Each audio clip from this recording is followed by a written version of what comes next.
Okay, so I wanted to talk to you guys about my first session of my medical assisting program. So, in the first session, we kind of talked about like the platform, how we're going to use Zoom for our class sessions every Tuesday and Thursday. And we talked about how we're going to use Google Classroom to get our assignments and then submit the assignments to the instructor via email. So it's going to be a little bit of a learning curve because I've never used Google Classroom before. It's not that it's going to be difficult. It's just kind of, I don't know. I've never had to use Zoom for a class before.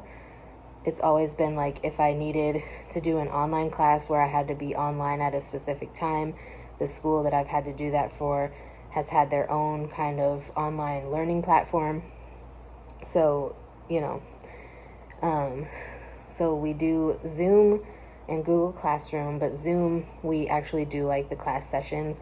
The instructor is super nice. She's funny. She's relaxed. Like, she's very chill about things. And that's what I kind of like compared to some of my professors in college where I'm doing my bachelor's degree at. They're like real strict with the deadlines for things and everything. Like, obviously my instructor for my MA program is also strict with the deadlines, but she's also flexible a little bit.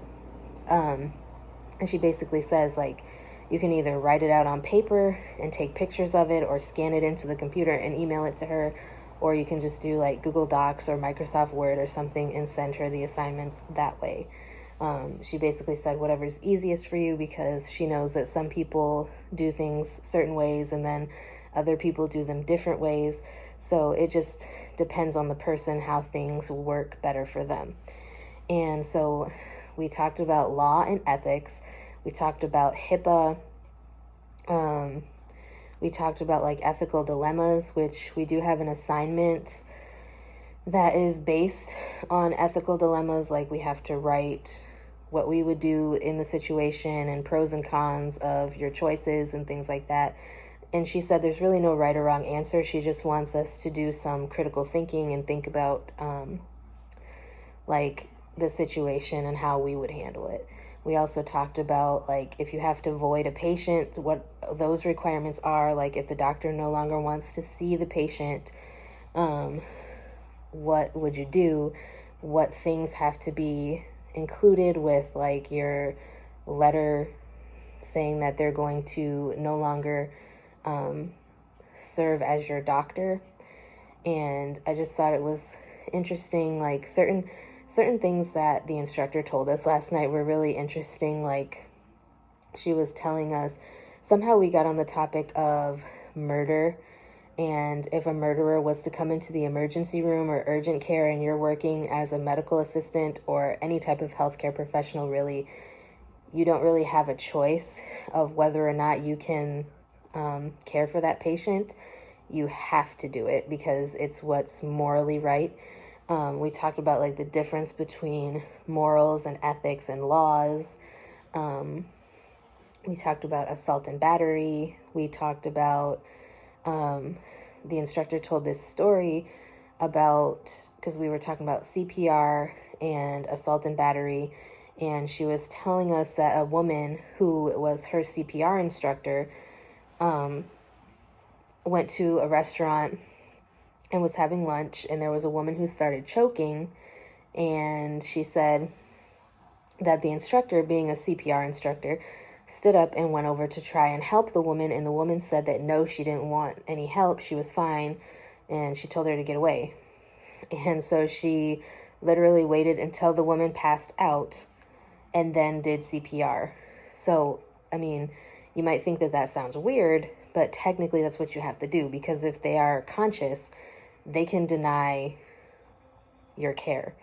So we talked about like having to write a letter, voiding a patient or dismissing a patient, like giving them referrals and giving them a timeline for emergency care, just so that like for a certain period of time, once you tell a patient you're no longer going to cover them as a doctor, or that the doctor is no longer going to cover them, you have to let them know that, you know, you have, say, 30 days or 60 days that the doctor will still cover you for emergency care, but that's it. It's just like emergency care. Like if you have to go to the ER and you need a doctor to sign off on whatever, then the doctor will do that. But it's not going to be like appointments and things like that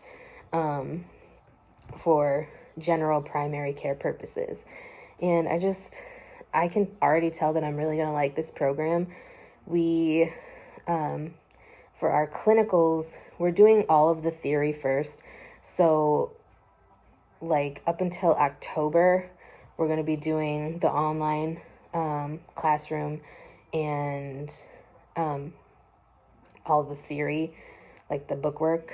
And then in October, for every Saturday in October from 9 a.m. to 2 p.m., we have to actually go into the classroom and do our clinical skills.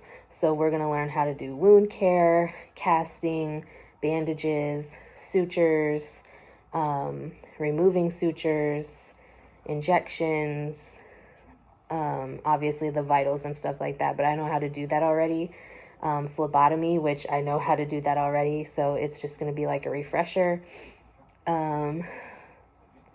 Minor surgical procedures, if I didn't say that already, EKGs, and TB testing, which I'm not sure.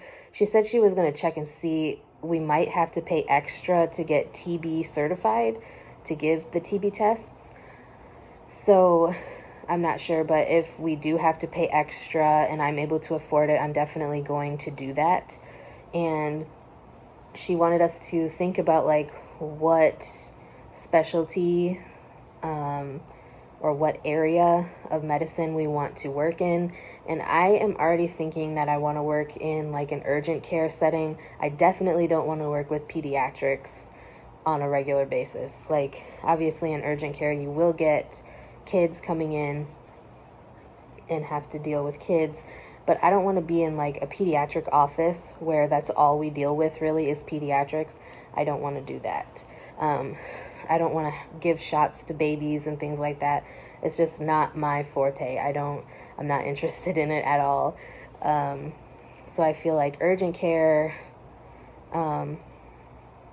is more what I'm leaning toward. Possibly neurology.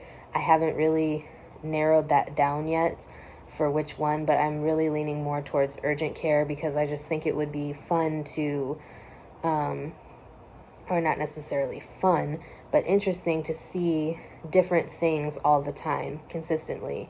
So I think that's what I'm going to lean more towards. But yeah, the only thing I don't like is that the instructor didn't mute everybody on Zoom last night. So it was a little frustrating when people didn't have I don't know what word I'm trying to say. They didn't have the courtesy to mute their microphone when they had screaming babies right next to them. Or like there was one girl who thought she had muted herself and she's like, "It's hot as hell in here." And everybody in the class heard her say that, and she heard herself echo through somebody else's microphone, and she was like, "Oh my God, I thought I was muted." So that had to be embarrassing for her.